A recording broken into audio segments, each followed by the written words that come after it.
Hey besties, this week we gotta talk about something kinda sad. If you haven't seen the recent headlines, there have been some major layoffs recently, and a lot of smart, talented people are likely out of a job due to no fault of their own. The headlines largely focus on major banks and big tech companies, but truthfully, layoffs are happening pretty much everywhere right now. While I genuinely hope you never have to experience the stress that is typically associated with a layoff, if you did happen to get laid off, or if you want to prepare in case it happens to you or someone you know in the future, today we're going to discuss what to do if you get laid off. Instead of panicking and swirling, these are a few simple steps to take to ensure that you have the best opportunity to find a better job soon and are taken care of in the interim. A few of you might already know, but I'm Vivian, your Rich BFF and your favorite Wall Street girly, and I hope this video is a guide that helps lessen your fears if you're laid off and don't know what to do. Please like, comment, and subscribe to learn more about being good with your money. Let's get to it. First things first, you either got called into HR's office, got a call, or maybe even received an email, but somehow the news was delivered to you that you were going to be losing your job. Before you go into fight or flight, take a few deep breaths and ground yourself.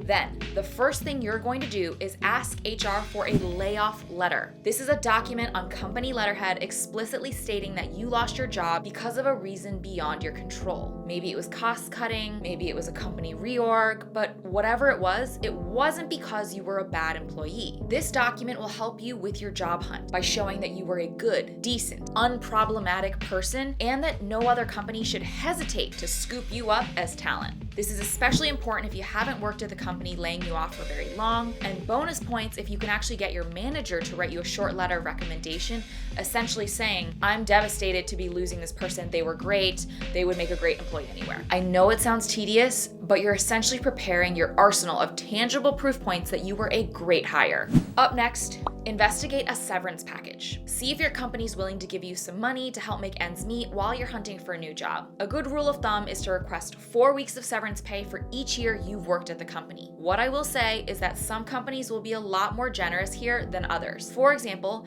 major banks typically offer mid-level to lower-end senior-level investment professionals 6 to 12 months of paid severance. Tech is typically closer to the 4 weeks per year of employment benchmark I mentioned, and other industries may not even offer it. But closed mouths don't get fed, and the squeaky wheel gets the grease, so you won't know unless you ask. Up next, register for unemployment as soon as possible. You'll want to have money coming in while you're in between jobs, and per usual, bureaucratic government-run offices typically take a minute to process paperwork. Keep in mind your eligibility, the amount you'll receive, and the length of time you're covered to receive unemployment depends on where you live. Check with the local branch of your state's Department of Labor and the unemployment office. Fortunately for us, we live in the digital age and you can just Google this. More than likely these days, you don't have to stand waiting around in an office, you can apply online. And I know what you're thinking. Now, time to jump back into job hunting. Not yet. Before job hunting, give yourself some time to grieve. When you unexpectedly lose your job, you can feel like you've lost your entire identity.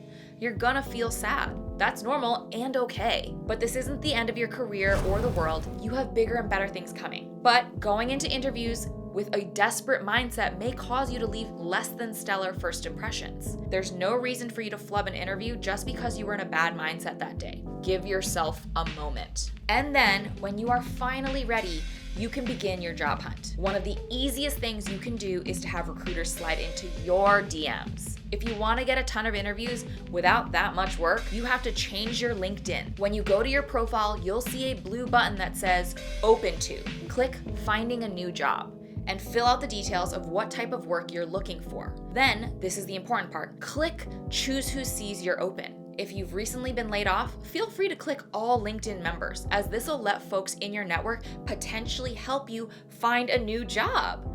But if you're still working for a company and just looking on the low, click recruiters only. Then add to profile. When I did this, I went from getting 1 or 2 LinkedIn DMs every month to getting 1 or 2 LinkedIn DMs a day, offering me potential new jobs.